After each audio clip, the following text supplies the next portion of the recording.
Hello? Can anyone around here speak basketball? There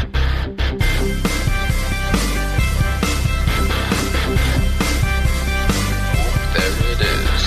It's the Confederacy of Dunks Basketball Podcast.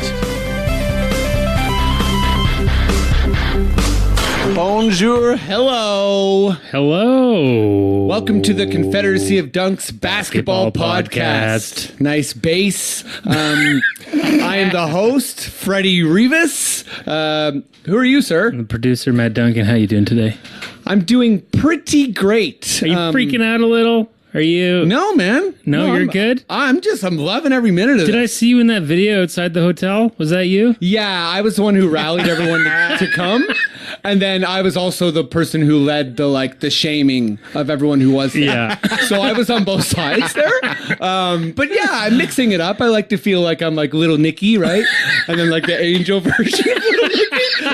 I've never seen Little Nicky, but Little Nicky is such a bad movie. Oh, I bet it's terrible. Well, I say we just get rolling here pretty quick. But Matt, if people want to listen to this pod, where might they find us? How might they help us? We're on all your favorite podcatchers.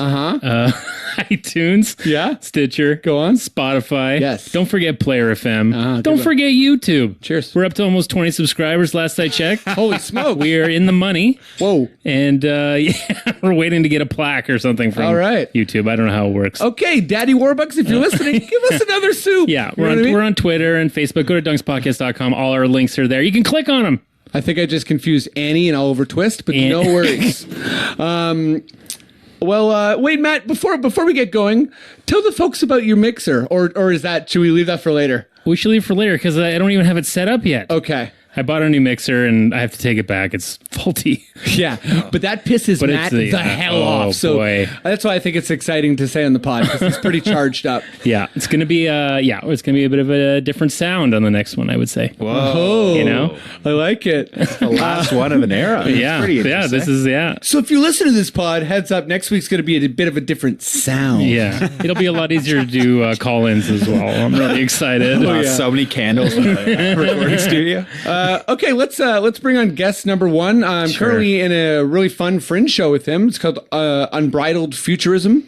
It's a show by Teddy and also Nicholas DiGaetano, who's been on the show. Yeah, he's been on the show.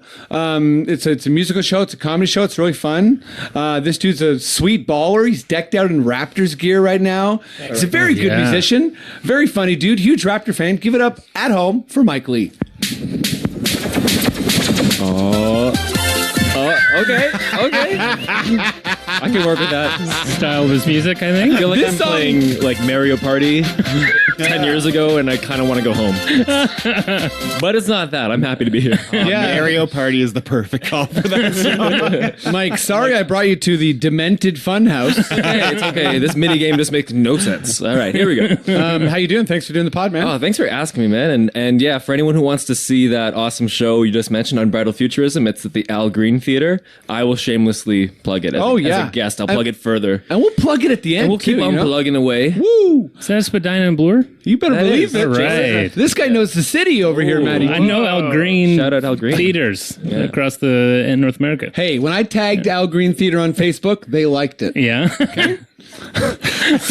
Heads up. Immediately. Okay, guest number two. He's done the pod a bunch of times. He's like a draft expert. He knows so much. He studies the levels of the Humber River and all sorts of different cool things. But no, all jokes aside, he's an amazing comedy producer. He's one of the funniest improvisers in the whole damn city. He knows a lot about basketball, and so does his brother Tyler. Give it up at home for Matt McCready. Oh, yeah! Everybody in basketball world, get ready for the best hour of your life. Freddie Rivas is here, and he's ready to get all naked. Smoking.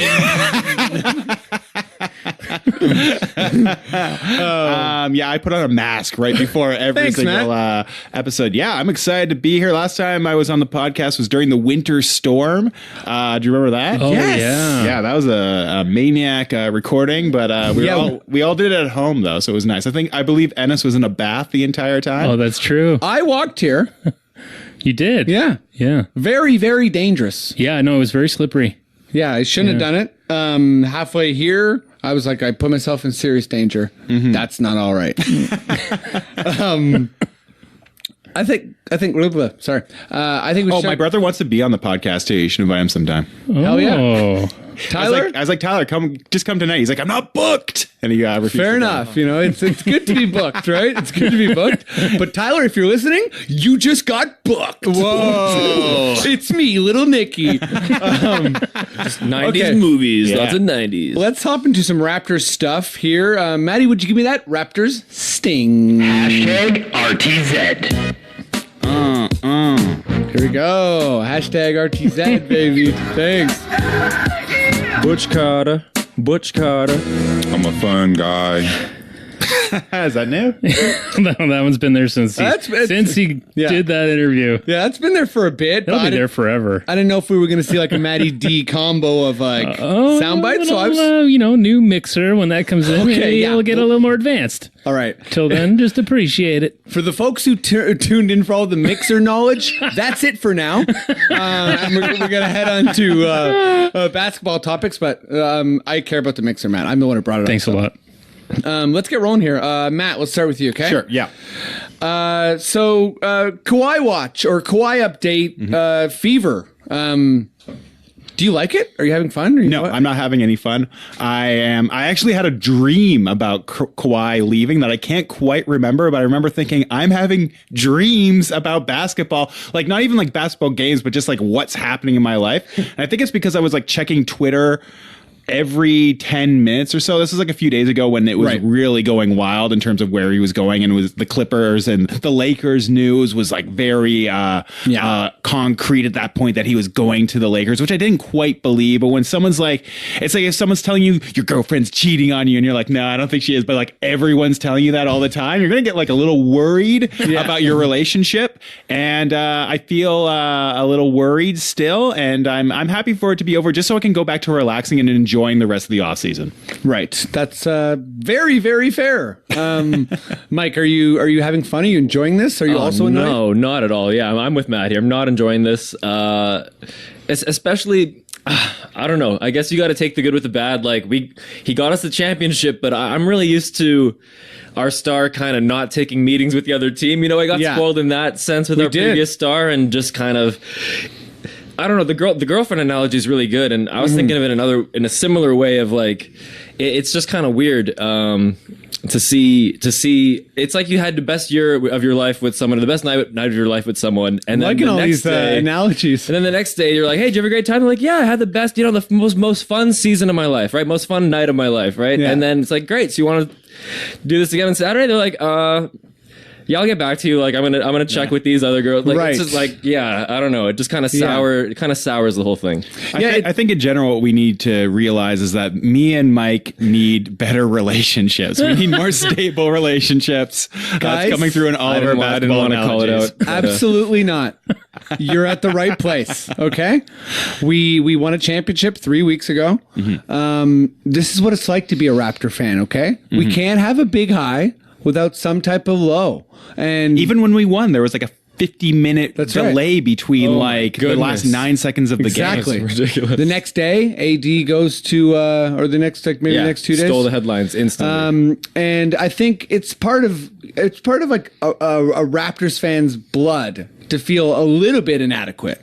Right? So I think for me, maybe having fun is a bit of a jabby question, because I wouldn't say I'm like having fun, but there's funny moments. There's funny moments, and I'm not super stressed, and I feel like I'm comfortable with a lot of the different situations. Although at the same time, I do get pissed off by certain slights, and I think some of the major reporters and how they kind of like try and drive narratives. Like, I don't enjoy the fact that people like Windhorse and Woj Just calling it right out. yeah, have spent they've spent and most of the Ringer, they spent the larger part of the year trying to talk Kawhi into being a Clipper. Yeah. And but no one cares what Windhorse personally thinks. It's not like Kawhi's going to be like, oh, Windhorse. No. I don't mean that. I just mean like the bubbling of public pressure. Right. Like in the same way that, it was just like, oh, of course Hayward's not going to stay in Utah. Why would he do that? He loves Brad Stevens. But don't you think that he's like going to go to Boston? And it's like, why? Okay, well, what's going on here? Can we talk, Brad Beal to Phoenix or something? Right. No, we can't, because the NBA wants the majority of the stars in 5 or 6 markets. Yeah, the big and I ones. think the people who work for those narratives and not against them, because there is people like Tim Bontemps and Jalen Rose and Nate Duncan and Daniel LaRue and lots of people who are searching for their own narratives and trying to pick up on like whatever truth they can find. And you've seen that in the Kawhi thing. You see the people who are just hell-bent on talking about Lakers rumors, some of which are very obviously fake. Some, maybe hold grains of truth. And I think that's what's bothered me. What's excited me is that we're still the center of attention.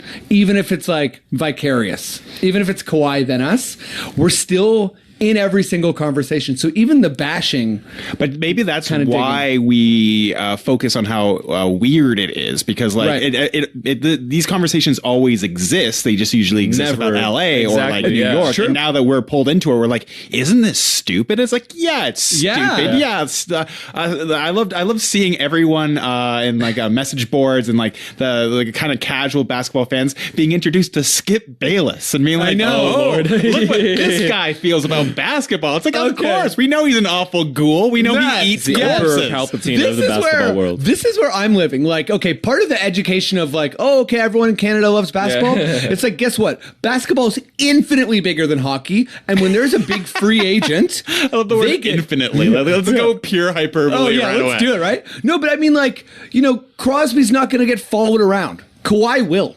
And Kawhi is not an exception to the rule. I don't know if this is... Crosby also looks like every single person you see on this. Fair enough. Like, Kawhi is like, looks like an athlete. But like, DeAndre Jordan was kidnapped. They followed Dan Gilbert's plane when he flew from Cleveland to Florida. Like, the NBA is high stakes, and the free agency is madness. This is why I'm actually a little... Like, I don't think this will be a problem, but it kind of hit me today when I saw that... Like, obviously last week or whenever it was, Nav and the mayor had that whole, leave Kawhi alone, right? Like, people don't pester him, which I thought was well-intentioned as far as, like, there are those people out there who are not going to give Kawhi that privacy that will maybe chase him away. But we're still not giving him privacy. Like, yesterday on the news, we had a helicopter following... like tracing his every movement. It's almost as if Toronto doesn't respect our mayor. but my point of this is, I wonder if in LA he could walk the streets like with less attention, because Toronto's crazier. My big thing with that is like about celebrities. Like, LA would be more used to it. But like in LA and being used to celebrities and that sort of thing, like, isn't that where TMZ comes from? Isn't that where the paparazzi comes from? And like, I feel like NBA players are all 6'9".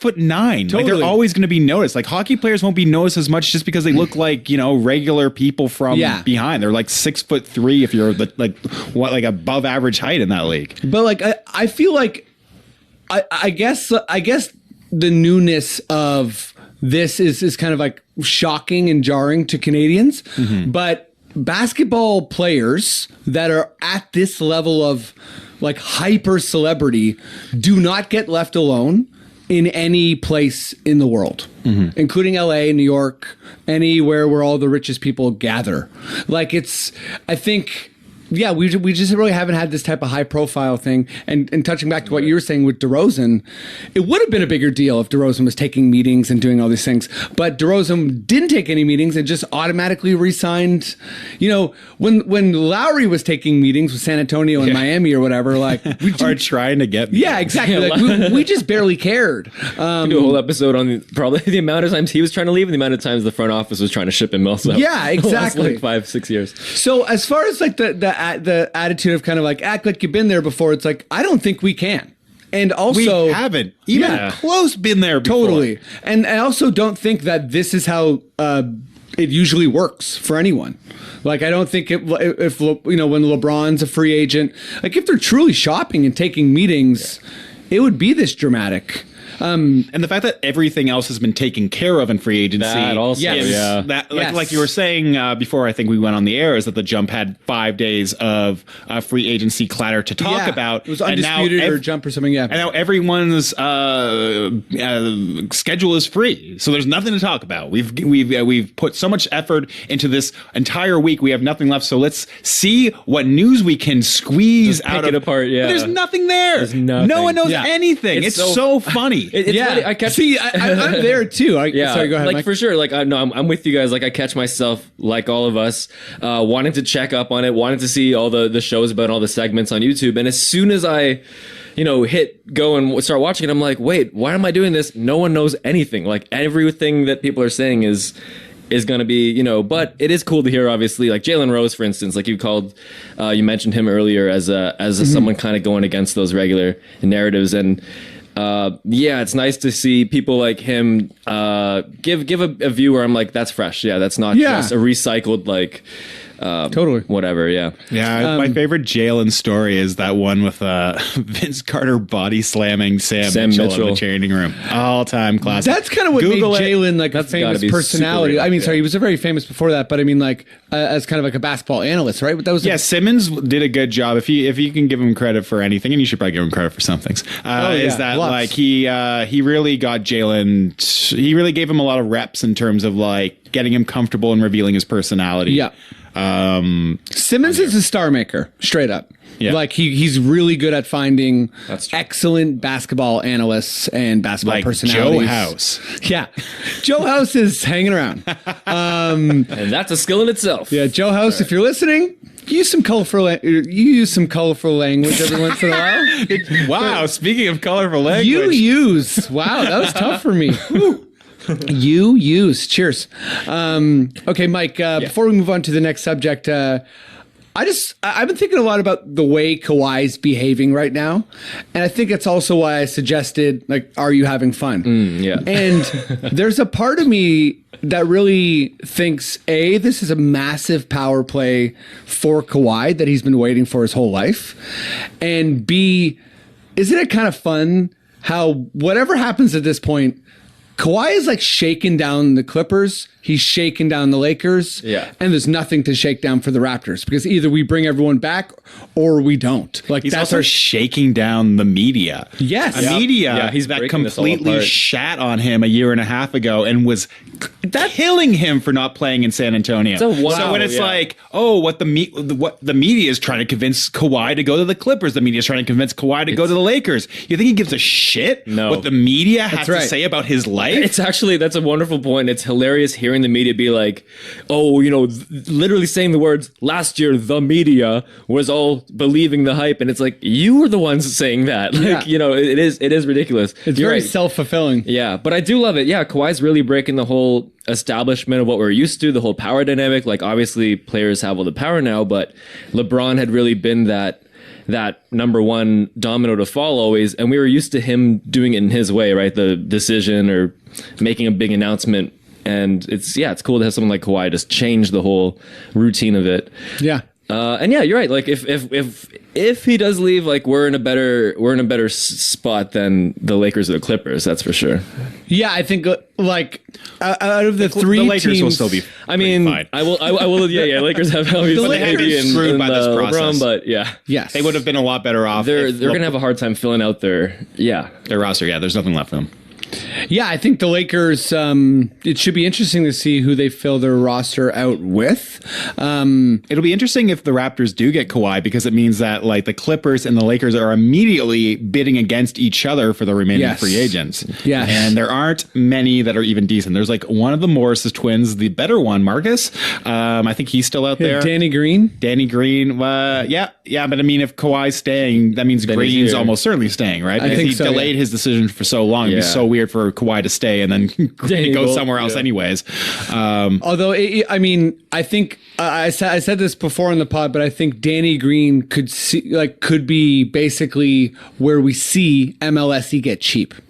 So that could be like, oh, we've spent all this money. We're already in the luxury tax. We pay the penalty.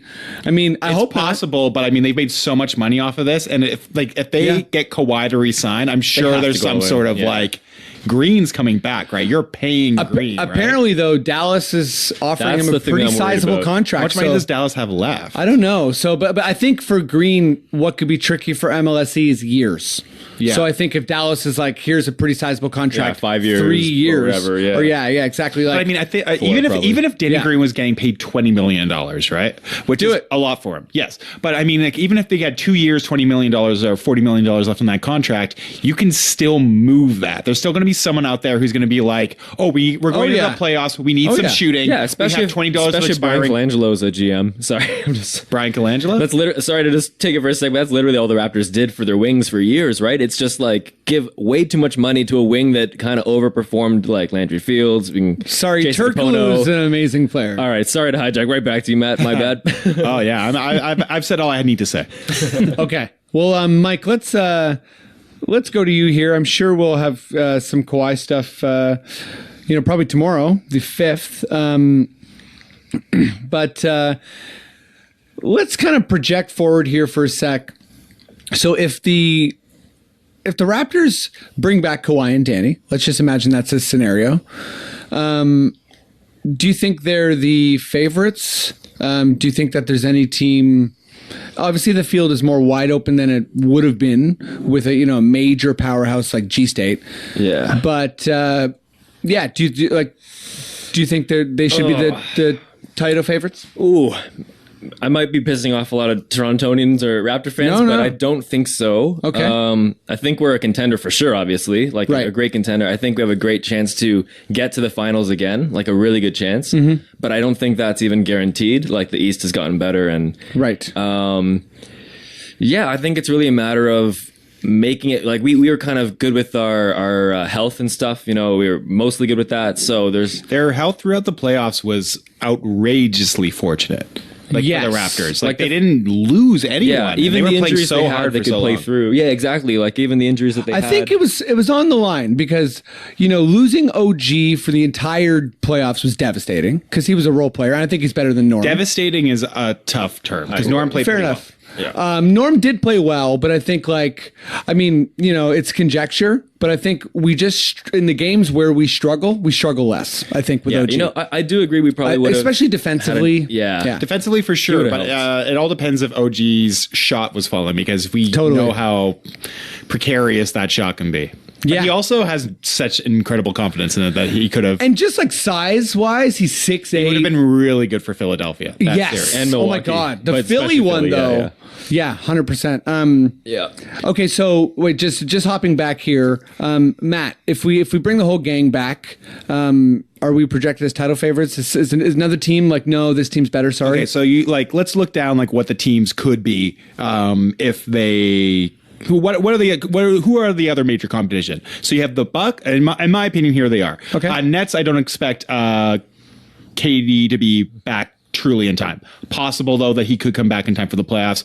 Potentially a threat there. Okay. But really, I would go with the Bucks, 76ers, Rockets, Utah, and Denver. And I'm putting Denver in there because their entire core is so young that if Murray or Jokic or Gary Harris or even not Torrey Craig's not going to be great. Yeah. But they have 3 of these players who could launch into the stratosphere. I mean, the Bucks. Giannis gets better every single year. That's right. If Giannis keeps getting better, and he's learned now what the Raptors are going to do to him, he's going to be thinking about that all year round. Right. His shots kind of taking some steps. And if he can start hitting that 3-pointer at 35%, that kind of throws that defense that we used against him completely out the window. 76ers, we'll probably touch on them a little bit later. Yeah. But their defense should be the best in the league. The Rockets, I don't know about the Rockets. But playoff Rockets. They're hard to read right now. already off of it. And Utah looks Utah. pretty good I like too. Utah. Yeah. Their offense looks better than their defense at this point, which is a weird identity for that team to have. But at the same time, it's not with Gobert in the middle. It's not going to be a bad defense at all. Yeah, I mean, I feel like I'm kind of with both you guys. I feel like there's a lot of competition. We'll need certain things to go our way. We'll need to be healthy. We'll need to gel more. It'll be a different season. It'll be kind of like a different road to the championship. For me, if we do bring back everyone, I feel like we have Kawhi in his prime, 4 young guys, 4 old guys. All the 4 old guys are amazing. All the 4 young guys are promising at worst. And I think that's a pretty damn good combination. I think the Raptors are the favorite to actually give an opinion instead of listing off other teams. No. I mean, I feel like I got that from you, and I think, I don't know if we're the same, Matt, but like not an overwhelming favorite. No, not at all. I mean, it could go anywhere. I love Kawhi and I love Gasol and I love Lowry, but all 3 of them have a pretty checkered injury history as well. Yeah, totally. And if one of those 3 is Danny missing, had the healthiest year ever last year until actually Danny got injured in the Philly series and was injured throughout after that. It showed. He wasn't. It's weird though because in the playoffs everyone's kind of injured because Kawhi was also injured the finals. Kawhi couldn't even jump. Yeah, the difference in him just quickly between the Sixers series and even Milwaukee in his explosiveness. Yes, if you watch the highlights, he basically stops jumping. There's kind of this double. I'm really getting far. I'll just quickly say I'm happy we load managed him. That's awesome, but it's kind of weird to get him used to playing sparingly all year and then be like, all right, now you're just playing like 40 minutes a game every other night. Like, just go. Right. And then, gotta load managing the playoffs. We won. It's all good. I'm happy. I'm not complaining. I always say Kawhi should have been rested Game 7 against Philly. I think we blow him out and don't even make it to the shot. It would be funny if they just rested him for the entire Orlando series because I still think they could have won that without him. Not if DJ Augustine had his way. And unfortunately for DJ, that's never been the case in his entire career. We got a DJ Augustine He got the one game and that's it. Yeah. Okay, Matt. Let's now kind of just think about the scenario if Kawhi and Danny don't come back. So where do you have the Raptors there?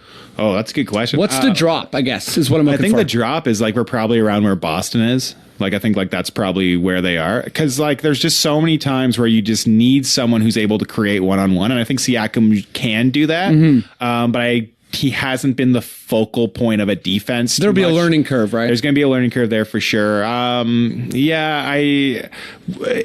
Lowry or Gasol taking a step back is very possible. Yeah, probable, I'd even say. Yeah, probable. Especially after a playoff run like that. I'm sure that took a lot out of them. Yes. And there's also going to be probably a sense of maybe not as much hunger as there was in previous years after this. I'd say they'd probably be, I'd put Philly in front of them. I would put the Bucks in front of them. And I think they'd probably be in the mix with Boston and Indiana. And who else am I missing? Anyone in there? Miami, maybe? No, I mean, the teams I have, if it's okay, oh, wow, Siakam's our best player with some good vets and some other good promising players and, more Malcolm Miller type of thing. I like that new guy that they signed too, the Matt. The shooter. Thomas. Yeah, Matt Thomas, is that his name? Yeah, I'm into him, yeah. I feel like we're kind of firmly in third. Firmly, yeah. Well, yeah, maybe firmly is not. But I think if I look at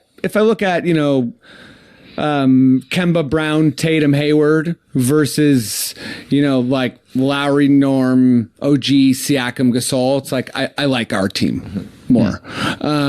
I just think that the fact that and Cantor can't play against the Raptors because of his awful country dictator.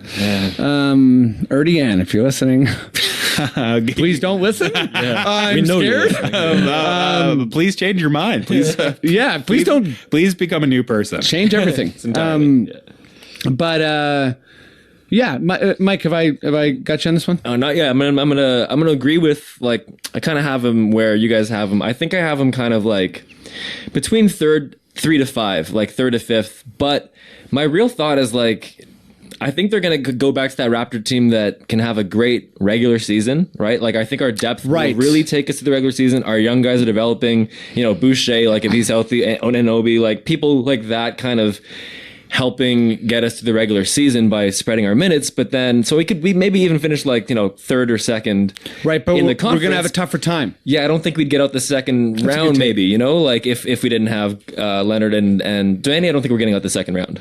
And Anunoby missing, unless Siakam takes an even bigger leap of consistency, which is possible. I love Siakam. Given his trajectory. I think anything's possible. Yeah, I believe you said he was a top 12 player in the league at one point during the playoff. I did? Run? Yes. Oh, God. Was it when the league was down to 26? Top 12. Okay, if I can re-edit that, I think it was after the first game, I think, of the Philadelphia series. Okay. Yeah, I know that. Fair enough.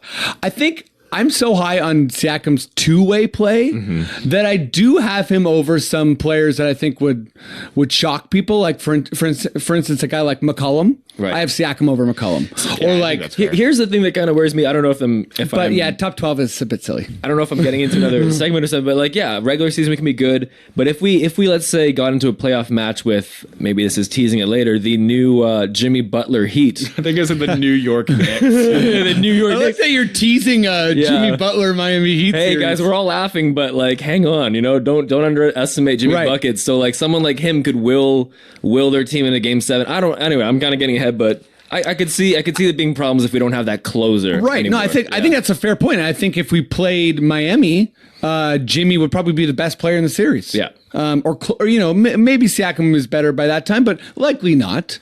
Let's hope he is. I'll back off a bit on Siakam as the number I love one. your love of Siakam. This is like when Anthony Davis first hit the scene, and everyone's like, if he continues like this by his sixth year, he'll hit 50 points a game. I know. Yeah. It's like, yeah. I know, because like the upward trajectory does slow down at a certain point. Like that happened. I mean, that was a bit of my Doncic take and a bit of my Tatum take. It's like, I think when players have an incredible rookie season, everyone's like, so I guess Doncic 9 MVPs in a row after this? It's like, well, I mean, no. But, okay. So let's just finish on a light note here. Matt, I'm going to go to you. Okay. As I said before in the pod, it's only 3 weeks since the Raptors won the championship. And obviously we're in our bunker and we're all thinking about Kawhi and the helicopters are chasing him around. And It's like the first episode of Chernobyl. yeah. Man, there's a lot of Chernobyl references. I mean, Matt didn't play the Chernobyl sound effect, but believe me, he's got it. I do. What's the Chernobyl sound effect? Matt? I like that it plays in both our ears. Yeah, you That's get kind it of to cool. the left ear, to the right ear. It's very nice. Okay. Forgetting forever about Chernobyl for a sec. I can't forget now. Okay. What is your favorite? We're 3 weeks out from this championship run, and I feel like I'm gonna keep having people on the pod who I didn't get to talk to right after the championship. So, is there something you think about on a regular basis where you're like, holy shit, that's amazing? Or remember this? So my wife Erin and I, we started dating, and she didn't really like the Raptors beforehand, but she's now a diehard, and we started watching it together right after they traded for Grievous Vasquez. And, wow! Heyo. So she Shout got out in December 9th, 2013. Yeah. Heyo. Heyo. Mike memorizing when you and Aaron met is No, I just know when Grievous Vasquez got here. Anyways, continue. Okay. It took me about a year to get Aaron to basketball. Okay. And so, so she's followed it only when they were kind of good, but never to this point. Right. And we got to see some games together. Not as many playoff games during this run as we wanted to, but we got to watch the final, the win together at Bad Dog Theater, and we were both crying because we were so happy, and it was just very nice. And that's awesome. That's my favorite memory for sure. I also jumped into a bunch of cars after, but that was good. Yeah, that's a part of the same memory, right? Yeah. That's how you do it. Mike, do you have a memory? It doesn't have to be personal. No, I mean it's probably the memory that sticks out to everyone is watching the shot, watching that Philly shot, and 2001 is when I started really watching the Raptors. It's when the whole city was because the Raptors were in the playoffs against AI, and I'd been aware the Raptors been watching them. I always liked basketball, but I really was into that series, and so. Yeah, my 18-year Raptor fan was very aware that the ending was the same. The setup was the same virtually. It was kind of like final shot. So anyway, when that shot went in, I think that's a moment. It sounds cliche, but I think that's a moment I'm just going to remember very, very vividly. Yeah, just for sure. just being totally out of control, just like screaming at Chrissy Pitt's pub. Shout out Chrissy Pitt's pub. I superstitiously tried to watch every game there. Good. Did not manage to watch the final game there, so it kind of there goes the whole thing. Yeah, superstitions, you know, of business. You hang on to the superstition for a bit, and then when it's inconvenient, you just go ahead and forget Shout about out it. the Painted Lady Game 6. All right. Matt, you know, we both got some new swag. I do, yeah. I'll talk about mine in a sec, but are you? Is that a nice memory for you? You know, when'd you get that championship shirt? I got it after they won, obviously, but I went on the if you're someone who's ordered from the NBA store, you're getting everything you ordered separately over different times. So this is the first thing that has come. It came like a week ago, and it's it's got the whole team, like a caricature of all the players Right. on the Raptors. But yeah, I'm pretty excited about all this stuff. You know, Do you have a favorite memory, like thinking back to the run? Memory. I think it was anytime I got to watch the game with you. You know, because you've been such a fan for such a long time, and it was just kind of fun to see the energy coming off you. It's fun to see a freak cry. Yeah. and also when we were parading down the street after they won, and you were just yelling random former players of the Raptors. Shout out to Joey Graham. Okay? Remember when I reached out to you when we were both randomly in South Carolina? Yes. About watching a game. We didn't get a chance to do it, but it would have been really fun. That would have been cool.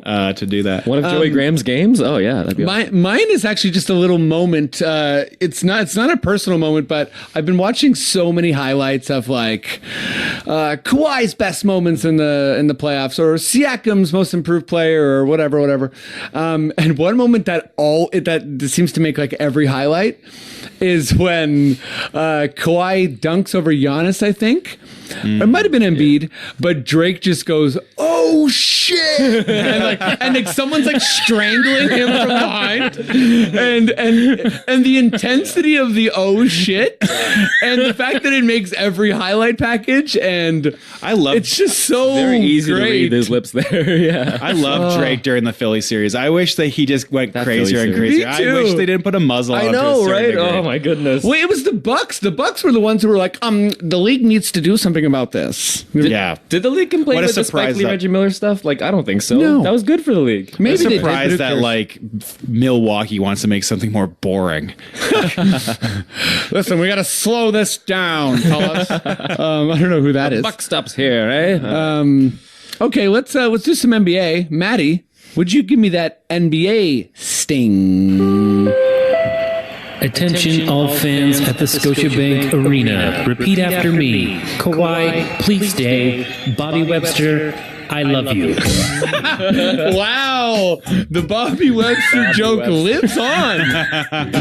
I like that the Kawhi. We got some new guests in here. Let's give it a shot, okay? You ready, guys? Yeah. When I say Bobby, you say Webster, Bobby. Webster! Bobby. Webster! It works. I like it. Much better this time. Yeah. Catherine just staring at me dead-eyed when I played it in the last episode. Oh yeah. But Sean was digging it.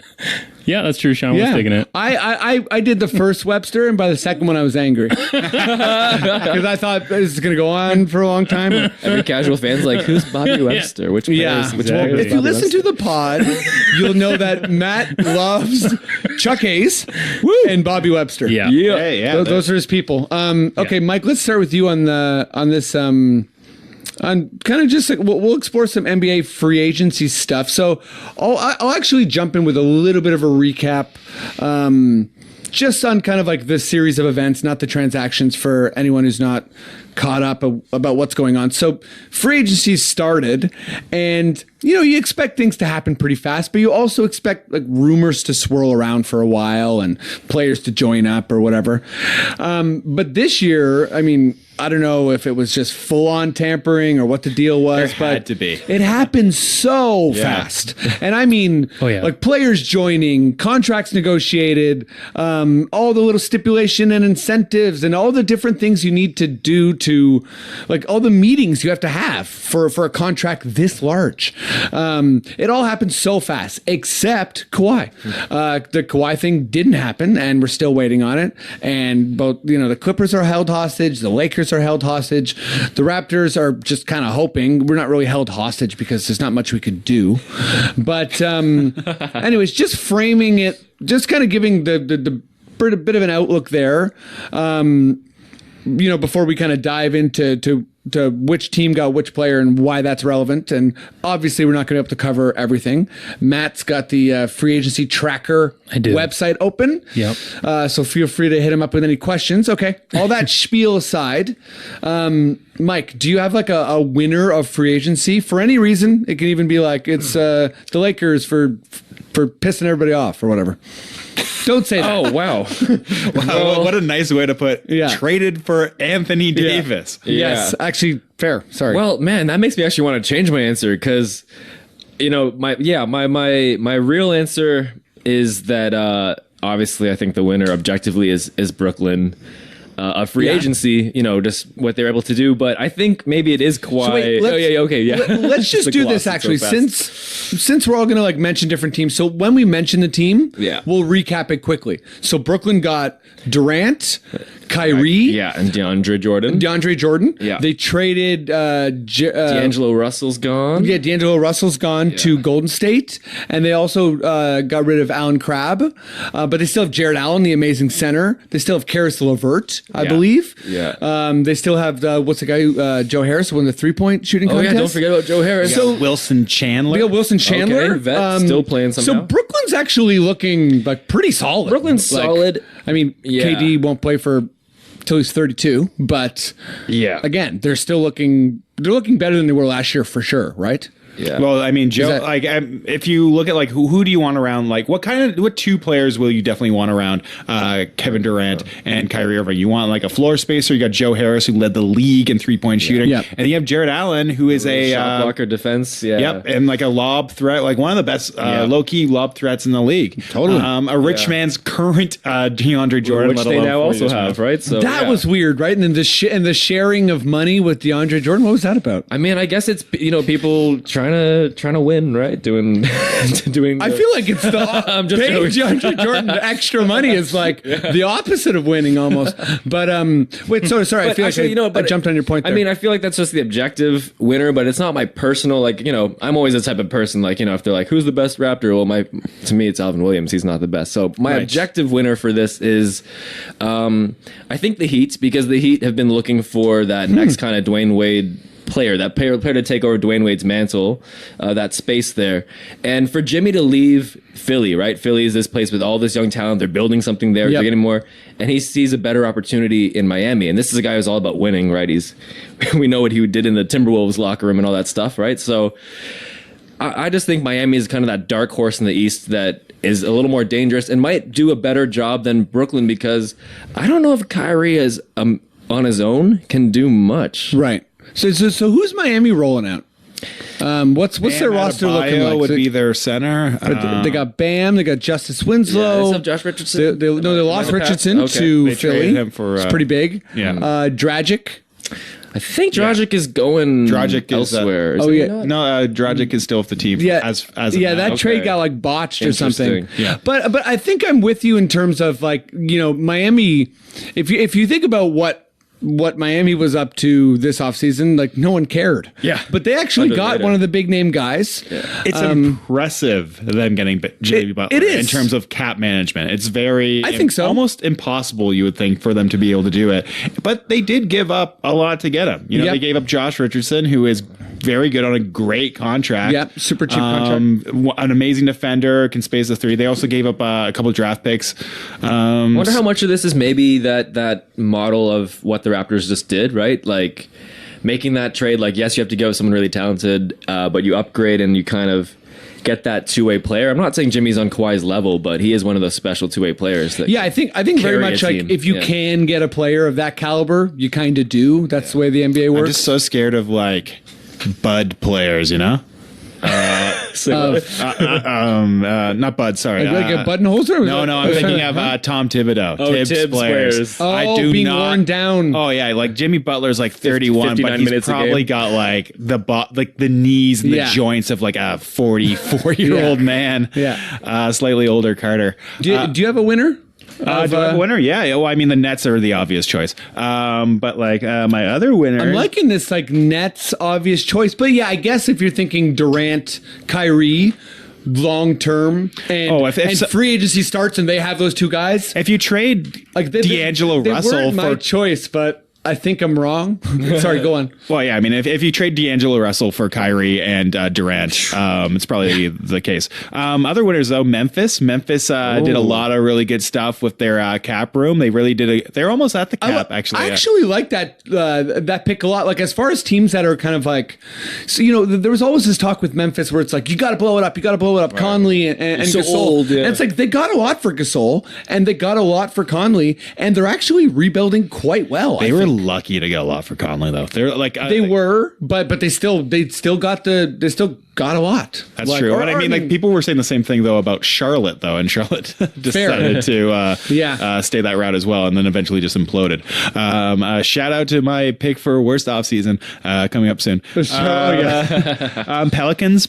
I felt like they did like a smart job of like putting some good veterans around like their team. Yeah. I'm like they got JJ Redick, right? They got JJ Redick. They got Derek Favors, which I think is like a good guy to just have for someone to just bang. So Zion doesn't get worn down too much over the season.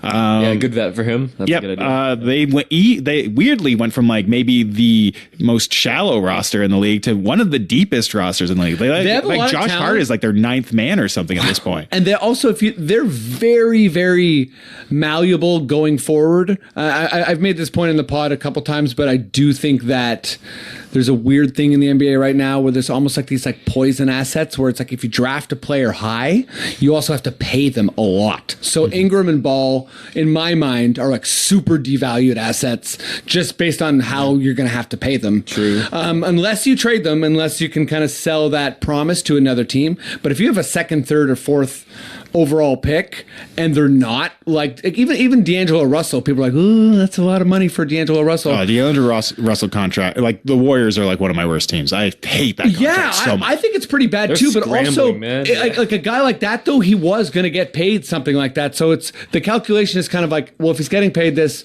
don't we want to be the ones doing it? And the answer for the Warriors for me is no, God no.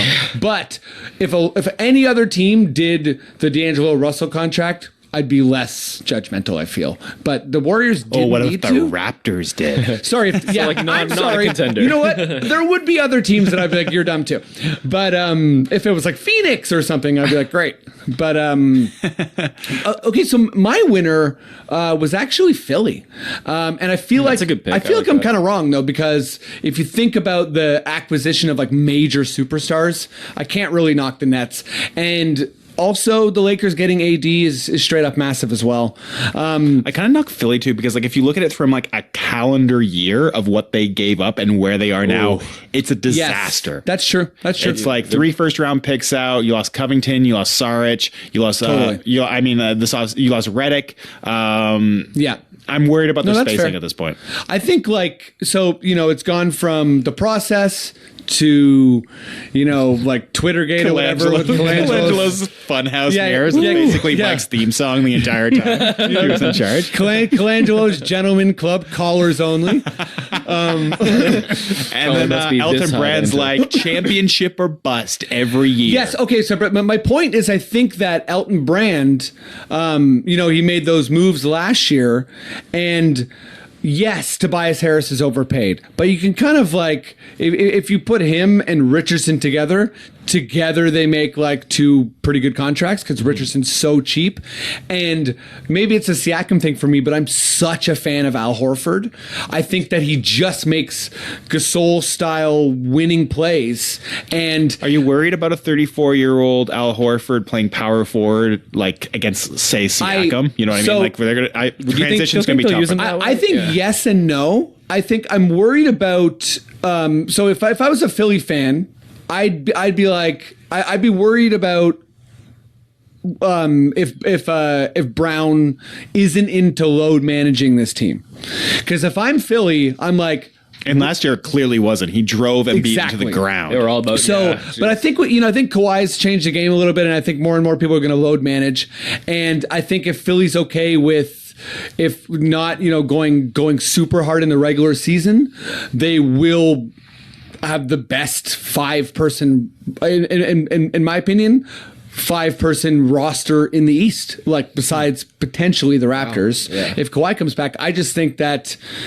Defensively, they can't really be exploited by speed because, I mean, you saw Embiid be like, yeah, Siakam's not too fast for me, which is like, shit. Yeah. And then a guy like Horford is like, yeah, I can go to the 3-point line, and worst comes to worst, you stagger them like they did with Gasol and Ibaka, which is a huge advantage. It is a huge advantage. Shooting's an issue. And I'm worried about with Embiid and Simmons not having Redick there to take. He took so much attention off the defense. Now they just have so much more time to just like roam around. And like Richardson's a pretty good shooter, but he's like 35%. Yeah, Redick is pretty elite. I think for me, when I think about trading, if you're like, okay, Redick and Butler out, Richardson and Horford in.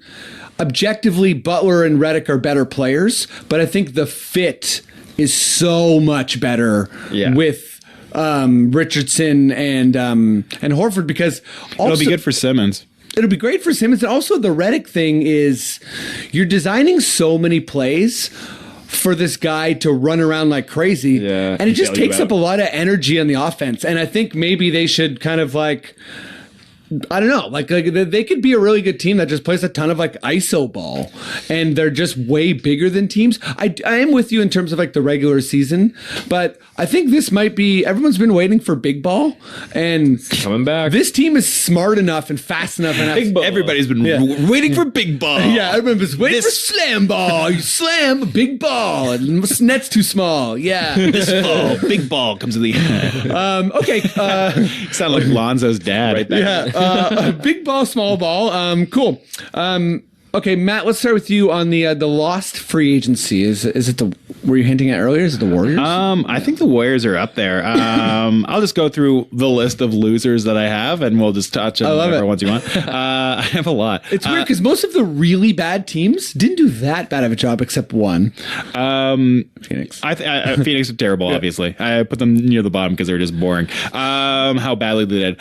Golden State Warriors, the Hornets, Boston Celtics, the Knicks, obviously, the Lakers or Clippers, depending on where Kawhi goes, or both of them if he goes to Toronto. Oh my God. Miami. Please. I actually didn't like the Butler trade too much. I think I'm just worried about Butler. But I could be completely wrong on that. The Nuggets, I felt like didn't really do anything, but they gave Murray that giant extension when they didn't need to, and I felt like that was kind of bad.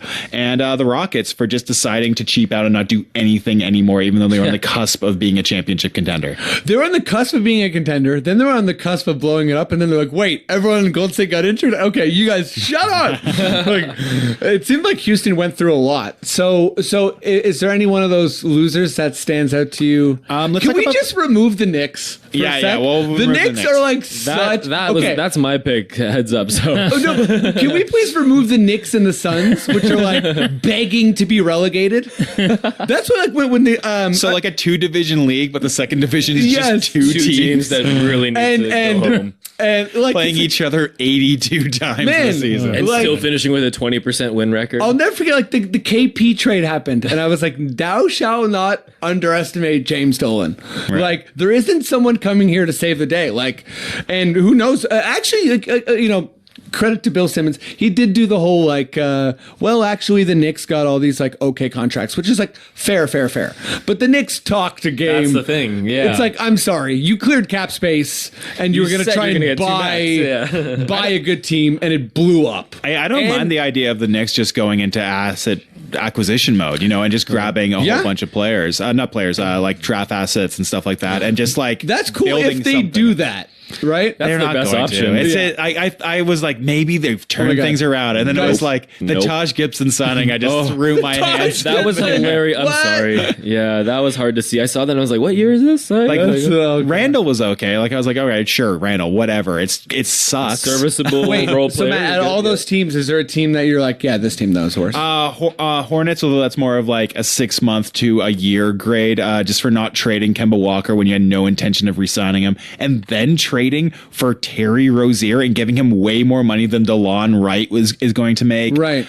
Terry Rozier. Yeah. Why did they lowball Kemba after all that? Because that's what happened. Jordan doesn't want to pay the tax, and you know what? He shouldn't pay a tax for a team that won't make the playoffs. But at the same time, if you know that's going to be the case in 5 months, fucking trade him instead of trying to grasp for the 8th seed. He get blown out in 4 games against the Bucks. Just wasting it. Hey, but that Jeremy Lamb shot, right? It wasn't worth it. That Jeremy Lamb shot was like, shots. And trade Jeremy Lamb too. Yeah, you're like and since we're talking about it, trade that man too. Yeah, and then join the Suns and the Knicks in the other division. Okay, so wait, so Charlotte and Rozier is like top 45 point guard, and you're paying him nearly $20 million a year.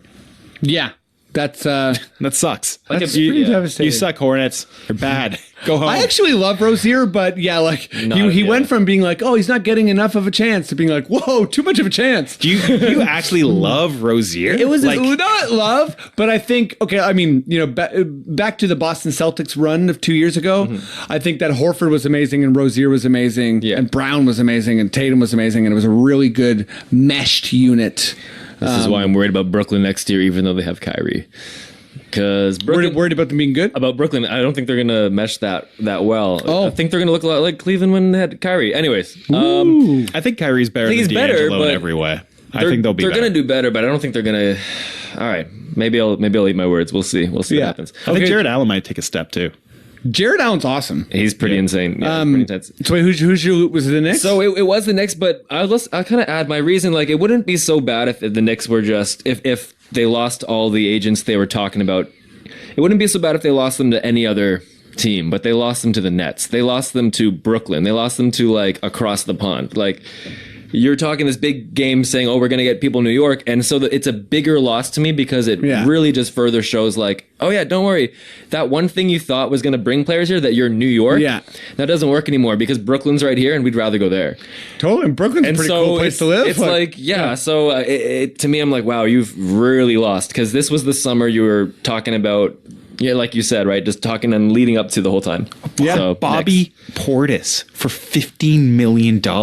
Also, this is pretty bad, but I'm gonna take 5 years into the future and say the Portland Trailblazers, even though he's one of my favorite players, made a mistake giving a super max to Damian Lillard, because 5 years from now he's gonna make $55 million, I think, in that year. His extension doesn't kick in until 2 years from now, and it jumps the same like timetable as the Wall signing. And look how that's turning, because that Wall signing is only going into effect now. See, so that's the thing. I love Damian Lillard. He's clutch, but you're putting a lot on one player to stay healthy into their career, and just as a mini defense of those like supermax signings, I think it's really tough.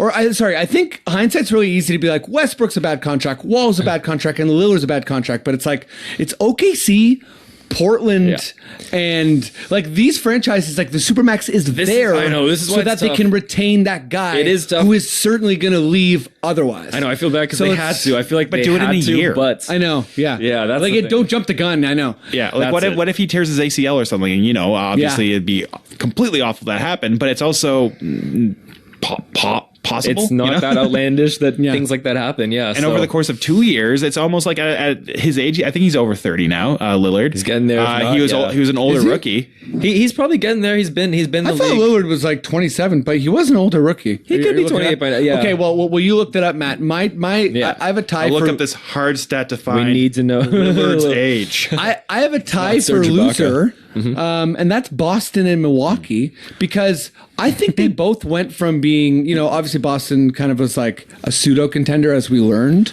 because of all the dysfunction. But I think they went from contenders to, like, for Boston, like basically non-relevant. For Milwaukee, I think they took a step slightly out of contention, unless everyone else gets kind of like fills up the gap, because I do think that having a full season where you here's my reasoning for Milwaukee. It's long term. So Giannis is gonna remember that you didn't fork it out and go into the luxury tax for Brogdon. Yeah. Giannis is gonna remember that. That's huge. And it's gonna be a death blow. I would not re-sign with the team if I was Giannis. Like, I do not trust that ownership group. Right, but doesn't this, like, okay, if you're Giannis, you're like, okay, the Raptors are uncertain. Like, trust me, I'm going to improve enough to beat the Raptors. Yeah. I can smash the Philly. I'm the best player in the world. You bring back Middleton, great. Also bring back Lopez. Also bring back Brogdon. It's crazy to me they didn't bring back Brogdon. Yeah. Like, and I know it was a lot of money, and I know they, probably shouldn't have re-upped Bledsoe, but if I'm Giannis, I'm like, I don't feel sorry for you. You have me. They must really regret putting that money towards Bledsoe. They do. Yeah. I'm sure they do. No, they think they have to. Because Bledsoe was having such a good year until, and I'm taking this from Andre DePape, who does the pod a lot. But Kyle Lowry ethered Bledsoe. He destroyed Bledsoe in that series, and he made Bledsoe look like shit. And Bledsoe basically had a wicked regular season. Like, he was in, like, talks for, like, like, not really best defensive player of the year, but, like, best perimeter. Like, people were talking about him as, like, all NBA first team D. Wow. Yeah. And I don't know if I think he made an all defensive team, but anyways, yeah, I think for Milwaukee, they kind of, like, fucked up that Giannis trust a little bit. And I do think that Giannis perhaps improves enough to just mitigate that. Yeah. And he's basically like, I'm so much better than I was last year that my point guard can be George Hill, and that's okay. But I don't know. Brogdon was really good. I feel like when the Raptors played him, he was the second best player in the series. Well, George Hill was really good too. George Hill was good too, actually. And George Hill was draining threes too. George Hill has been shooting the three ball among the league best for the last 3 years. I remember when they traded for Hill, I was like, this sucks that they got Hill. And I got, like, shat on, and they give me some Raptors news. But speaking of Hill, I mean, that was the Kawhi Leonard trade for San Antonio, right? I think. Yep. Tim Duncan was furious. He was like, Pop, like, this guy better be incredible if you're getting rid of George Hill. Well, he wasn't. Wasn't? No, Kawhi's no good. Better be a monster.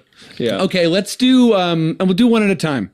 See if we can surprise each other a little bit. Matt, do you want to play in this one? What is it? I know. I scared the shit. Yeah, it's tic-tac-toe. So it's your favorite 3 surprises. Ooh, sorry for the pop there. Yeah. Your favorite 3 surprises in free agency. So we'll go one at a time. Shall I start? Yeah. Yes. It's going to be like a rapid fire type of thing? No, not necessarily. Oh, by the way, Damian Lillard, 28. I was wrong. Okay. 28. Okay. I mean, that's still going to be a preposterous contract when he's 32. But, okay. So I'll start with a fun surprise. And I mean, like, genuine surprises, not like it's funny, just like you're actually kind of shocked. So let me do Darren Collison, instead of taking money from a team, retiring to be a Jehovah's Witness. Wow. Yeah. So that's a surprise, right? That's a legit surprise. Yeah. Mike, what do you got? My surprise was the Lopez twins are both on. The Bucks. That's fun. And yeah, I don't know. I think it's just the first time since the Morris. Actually, no, I'm going with this. It's a surprise to me that Seth Curry. Wait, one at a time. Oh, okay. We're just save it. Okay, save it. Yeah. Do you think the Lopez twins are going to shave their head into the same, like? Oh my god! And so if, like, Brooks getting into foul trouble, they can, like, at halftime, like the Morris switch jerseys. Oh, I like that. Or Robin shaves off his hair, but leaves it intact and puts. Or they wear a wig. Yeah. And then, like, you're just like not defending Robin Lopez at the 3-pointer. He just drains the 3, and you're like, Oh no! Meanwhile, the guy who thinks Brooke is punching a mascot. Yeah, this is good. This is good. Into the Spider-Verse shit going down over in Milwaukee. Matt, we kind of touched on all three of the ones that I prepared. Sorry. I brought them up mostly, so it's my fault. I think Horford to Philadelphia was very surprising. I did not see that coming. Totally agree. Huge surprise. As far as two competing teams, that's insane. That's a huge move for Elton Brand to be like, and your key cog defensively is mine. Yeah. And he's just an excess player on my team. For sure. Yeah. What's Boston's front court defense even going to be like? Who do they have? Non-existent. Or Boston. Oh. They're Ennis Cantor, and I don't even know. Who's next after that? Jalen they lost have wings after that. Yeah, they lost Morris and they lost Baines even. So Hayward. It's like Put him in the power forward. It's like Hayward and Cantor. That's what we're looking at. Oh, Cantor. Okay, Matty D, do you got anything surprise you? Yeah, I got something that surprised me. What is it? I'm surprised that Kevin Durant didn't wait for Steph Curry's 15-hour flight from Shanghai before announcing that he was going to be a Brooklyn Net, because Steph was coming to talk to him to make one last pitch to him, I guess. Oh, really? Yeah. Wow. You guys didn't hear this? Yeah, he took a 15-hour flight from Shanghai. I heard Steph was pissed. Apparently it's funny because the Warriors also saying that, we're going to retire Durant's number or whatever. Also took it personally that they didn't, he didn't wait for Steph. Here comes the bad blood, right? Yeah. What Freddie was looked that? me right in the eye when he said that. So he leaves Oklahoma, and him and Russell don't get along. He leaves Golden State, now him and Steph. Man, his point guards. He doesn't leave organizations very well, that guy. Okay, let me hit you with another surprise. What was a good one that kind of made me laugh super hard? Oh shit. Okay, does anyone else have a surprise? Mine's not. I gotta search. I gotta search my brain. This ain't funny, but I was sad and surprised to see Seth Curry sign with the Mavericks again, because I thought Portland was a great fit for him, and I thought Portland really needed that extra kind of Lou Williams off the bench kind of guy, right? So much. I love that signing for Dallas, though. I mean, it's great for Dallas. Dallas has obviously, been quietly I'm happy for Dallas, so I should probably put it that way. But I was more surprised that Portland was like, we're going to go all in on Lillard, give him all this money, and therefore we can't even get a good six man to stay. They're kind of shooting themselves more in the foot. So I was surprised because I thought it was good that they had found a good fit. Portland would have been smart to hold on to Seth Curry. I'm interested to see what Whiteside does on Portland, though. I think there's a chance that Whiteside has that kind of JaVale McGee moment where everyone's like, Which year? No, but when JaVale McGee became not a joke anymore. Oh, okay. So when he was with the Warriors, people were like, he's can do stuff and is not really the Shaqtin' a Fool guy we made fun of forever. He's actually, has limitations, but he also has usefulness. I feel like Whiteside can be that, but Whiteside's less of a joke and more like an angry guy, it seems. Oh yeah, people don't joke about Whiteside. No, yeah, they're like, Whiteside. He's scary. Yeah. But sorry, my surprise was Kendrick Perkins becoming the new insider. Yeah. Because that to me is awesome. where'd Kendrick come from? This is great. Oh my God. Sorry, Matt. Oh, no, that was a better one than I have. I liked, just pulling from memories now, Mirotic signing. Oh, that's a great, Mirotic is are you going back to the Bucks? He's like, not at all. I'm going to Spain, I believe. Barcelona or Real Madrid? Is this by NBA? Yeah. He just left. I wonder what kind of contract he got, because I'm sure to touch back on the Darren Collison thing, I just don't really understand it, because he's like, I'm going back to help my church. It's like, wouldn't your church rather you make $20 million in the next 2 years and donate it to the church? Can you do more away from basketball for your religion than you can while, I guess maybe it shows a good example to everyone in the religion. Look what I'm sacrificing in order to dedicate myself to God. Honestly, something's up. Something's up with Darren Collison. Do you think Darren Collison was caught cheating? Was like, I'll quit the NBA. I'm going into. He just comes back jacked. He's like Mike Bibby. Mike Bibby. Oh my God. Okay, Matt, were you looking at Mirotic? I was looking at Mirotic. I'm just kind of I was surprised that Cousins has no market. Yeah, I thought maybe. I'm curious if we're going to find out later that he is getting offers, but that he's getting lowballed. Because to me, I'm really, no one's offering him anything. He's not a guy who might get the Lakers and Clippers bidding for his services. True. Right.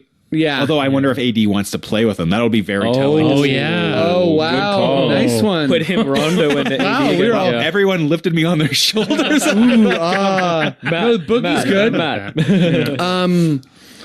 What's another fun surprise? I'm gonna say that Utah got all aggressive and like let's win now mode. Yeah. I've just never seen Utah behave that aggressively, and like I do think people are like maybe a bit too excited about like Bogdanovich, Conley, and Ed Davis, but it's like when you look at the team, it's like it's a really nice additions to the team. Yeah, and compliments, yeah. and there's kind of like a I don't know. They seem like they should be really good. So I'm excited for Utah. I've liked them. surprised Donovan that Mitchell's great. Yeah. I mean, Mitchell running the pick and roll with a lob threat like Gobert, surrounded by Ingles who can shoot the hell of a ball, and Conley can Bogdanovich and Conley, who can relieve the ball handling. Yeah. Yep. it's pretty good. Seems great. Yeah, because that's the one thing I was worried for Mitchell is like, man, they're trying to make him do everything, right? Like he has to be a ball handler, be he's the got scorer. some help. He's got some help. What's your last surprise? My last surprise is what happened to Adrian Wojnarowski, right? What happened to Woj? Ooh, I like that.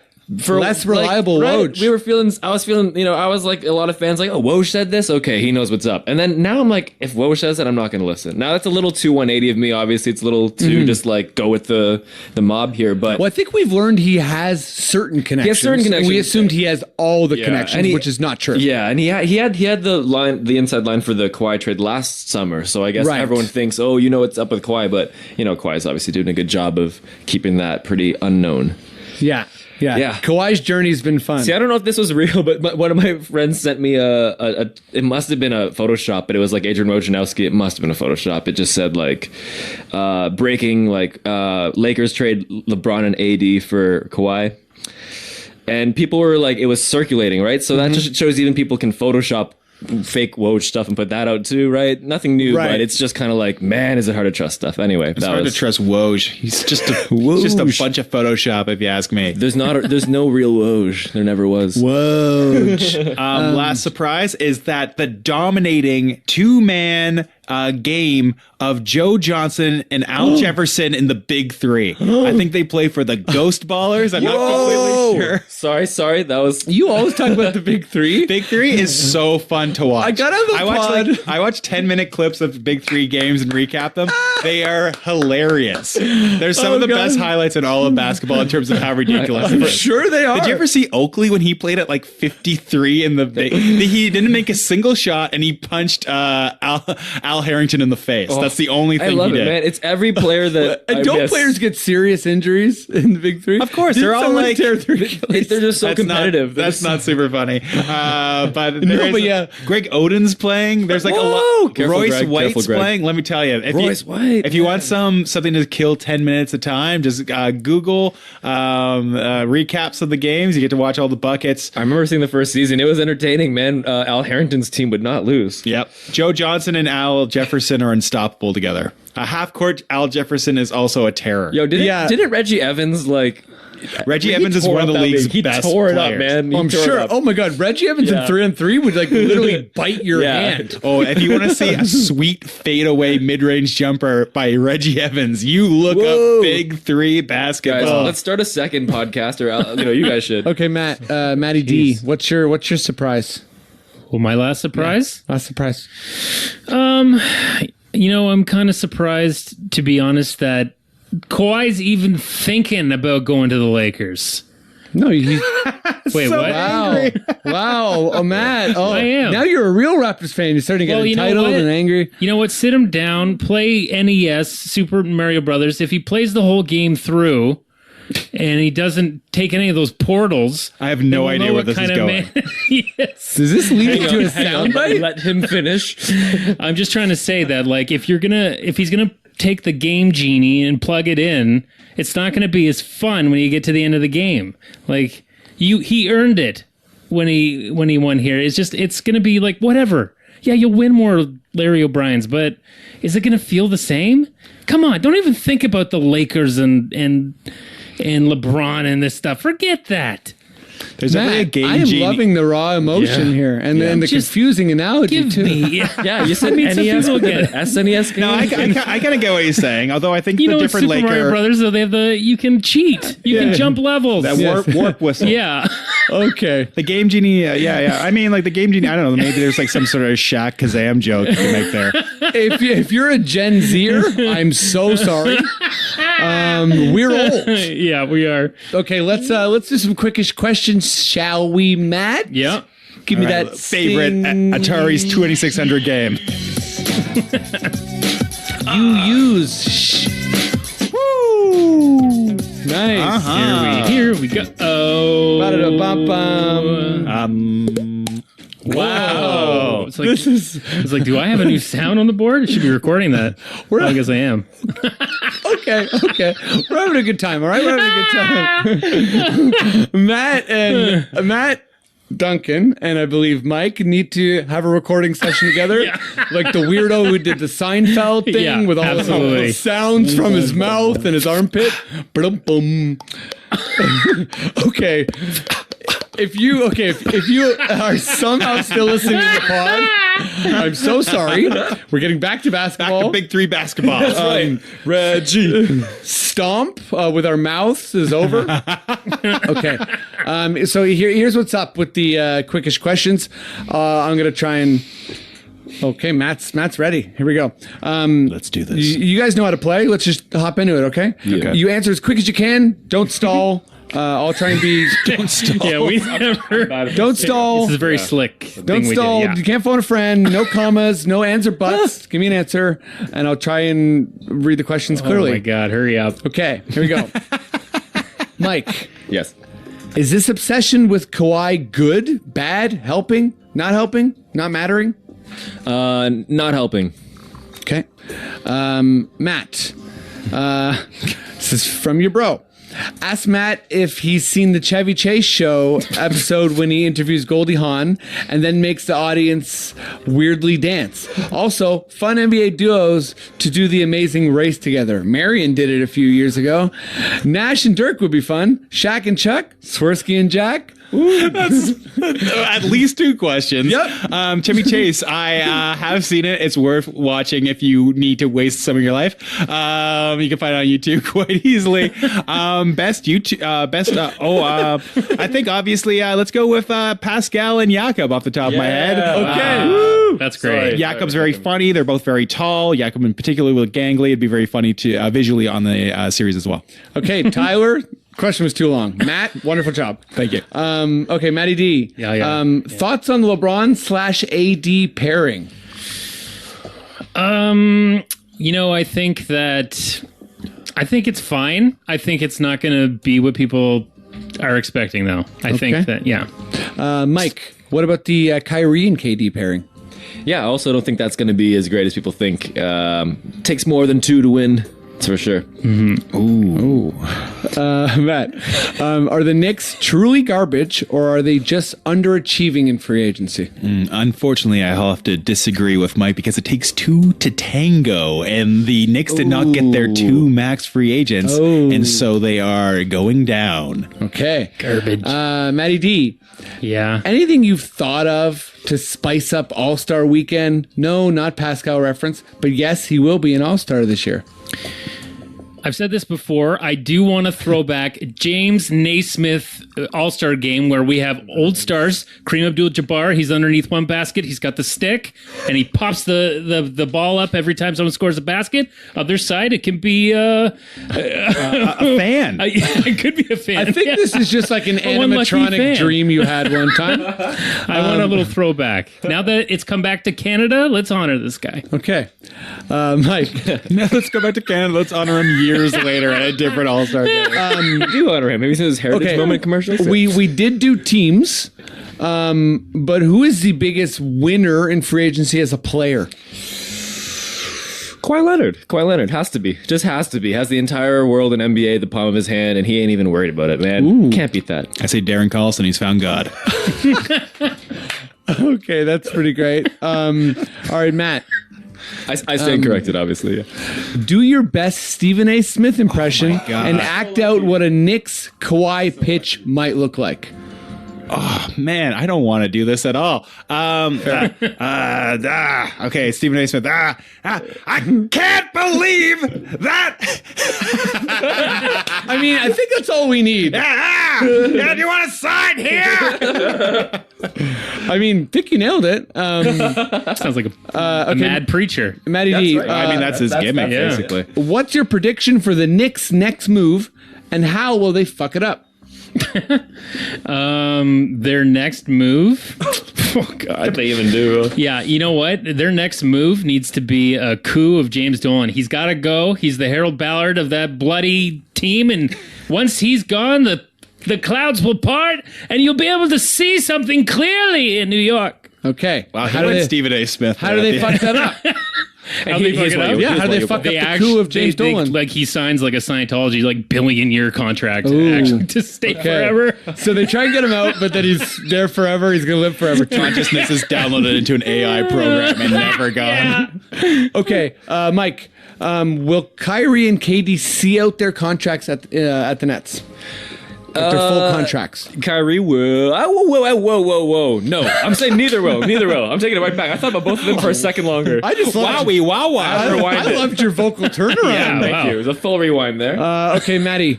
Sorry, Matt. McCready. Yeah, Matt McCready. Holy shit. Carmen's last name is San Diego, and Kawhi played college ball in San Diego. Not a question. Do you have any comments? I saw this question earlier, and I'll say what I said to Andre earlier, or whoever wrote it. It was, you did well, gumshoe. Nice. And I believe his reply was even funnier. It was like, but I didn't have the warrant. I'm reading it, but you're saying it. This is good stuff. Nashville to Norway. Now. Okay, Matty D, last question of the pod. Oh, wow. Can we be happy again? Question mark. And then ... This isn't a joke. It's a serious question. Whoa. Say yes. As Raptors fans? Yeah, heads up, this person needs Absolutely. some optimism. Right? Absolutely. The chase is fun. Like, loving it. I love cheering for young teams with new players and stuff. It's great. Yeah. If the Raptors lose Danny That's what I'm used to, and yeah. Kawhi, it's like, cool. We have a fun team, and now we don't have to worry about winning a championship Also, anymore because we have it. We're going to talk about the time where we won a championship and then CP24 followed Kawhi's plane on a helicopter. On a helicopter, yeah. Come on. Yeah, this is the time. CP24 to the ground. Yes. Okay. That's it for the pod. Thank you guys so much for doing the pod. Thank you. Was that a real plane or was that you, Matt? That was a CP4 helicopter. Oh, okay. I followed Matt's eyes and he made like there was a plane, but we're in a living room. Good job. Nice sell. It's Oh. Okay. Now I don't know if you're just surprising yourself or what. What's this? This is what I call that's the Mario Chernobyl Party. soundtrack. Okay. All right. Let's maybe wrap this disaster up here. All right. Hour 4. Just kidding. But It's only been 4 hours. Are you sure? Matt McCready, you're producing shows all the time. They're amazing. Everyone should go to all of them. What's something coming up? So this is going to come out tonight, which is the 4th. July the 4th. July the 4th. Kawhi the 4th. It's Friday nights at the Social Capital Theater at 9:30. It's $15 beer comedy show. Each week you get 2 tall cans of beer for $15, including admission, or you can pay $5 for just admission itself. I headline the show with a bunch of goofs, and then other goofs are also on the show. Cool. If you like goofs and beer, please come down to $15 beer comedy show. Freddie's looking at me to stop, but I will never. No. But I was just going to say, Social Capital Theater is Broadview and Danforth. Broadview and Danforth. It's a Toronto show. It's a lot of fun. We sell out a lot. You can buy tickets on Eventbrite if you want to make sure you get a seat. Awesome. Mike, we're doing the show together, but That's right. you know, we're doing Umbrella Futurism. That's right. At you're Green. busy bee though. Is there anything else going on? I'm always playing drums with James King of the Midnight Hours and playing with a few other bands. We're gonna hit the studio soon, and you can find me playing music pretty much. Awesome. Cool. We'll put links to your guys' stuff and go check out their shows. Matty D, you got anything coming up? I'm just going to stand by the mailbox and wait for the rest of my championship merch to come in. I feel like you actually will. I came in and he was by the mailbox. I'm not lying. He's jutting in that direction. Literally, currently. yeah. I know the natural rhythms of my mailman. Let's put it that way. And I'll just say before we wrap this up, just we don't thank the people who listen to this podcast enough. Yeah. Our listenership's been growing. It has. It's just been continually growing this whole year. Yeah. I think the Raptors being awesome really helped. But if you do listen to this podcast, please tell other people. Word of mouth is our biggest thing, and obviously, I mean, we're probably so algorithmically irrelevant, but still, like us on stuff, review stuff like that. All that matters or will matter in the end. But but the people who do listen to this podcast, thank you so much, and all the feedback's like more than welcome, and we love it. So thanks. Thanks for having me on the show, Matt. Freddie. Thank you for being on the show, Mike. Yes, thank you as well. Thank you, Freddie and Matty. Alrighty. Thank Matty you, Fred D. Van Vliet. Thank you, Fred Van Fleet. Champ. Baby, naming him Fred. Shout out, Fred. Peace. You were the champ, Fred.